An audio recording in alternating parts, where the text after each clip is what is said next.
दिल्लीच्या निवडणुकीत अण्णा हजारेंचे एकेकाळचे पट्ट शिष्य अरविंद केजरीवाल यांचा आणि त्यांच्या पक्षाचा दारुण पराभव झाला। त्यावर प्रतिक्रिया देताना अण्णा हजारे भावुक झाले होते। केजरीवालांना अनेक गोष्टी शिकवल्या पण समाजाचा विचार केला नाही आणि राजकारणात गेले अशी प्रतिक्रिया त्यांनी दिली। तसंच केजरीवालांना खडे बोलही त्यांनी सुनावले। अरविंद केजरीवालांचे विचार चारित्र्य शुद्ध नाही म्हणूनच त्यांचा पराभव झाला असं निकालाचं विश्लेषण अण्णा हजारेंनी केलं। दारूच्या ठेक्यांमुळे केजरीवाल बदनाम झाल्यानं त्यांना लोकांनी नाकारल्याचं अण्णा हजारे म्हणतात।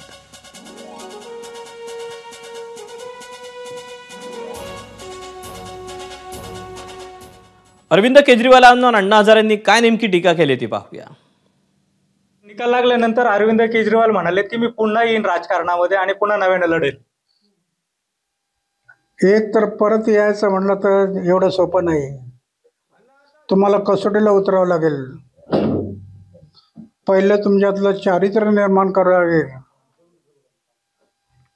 शिष्टमंडळाला ते बदलावं लागेल तर बदलेल। ते शिष्टमंडळ ठेवून जर करायला गेलं तर नाही होणार। आचार विचार शुद्ध ठेवावे लागतील, सगळं चरित्र बदललं पाहिजे। एबीपी माझा, उघडा डोळे बघा नीट।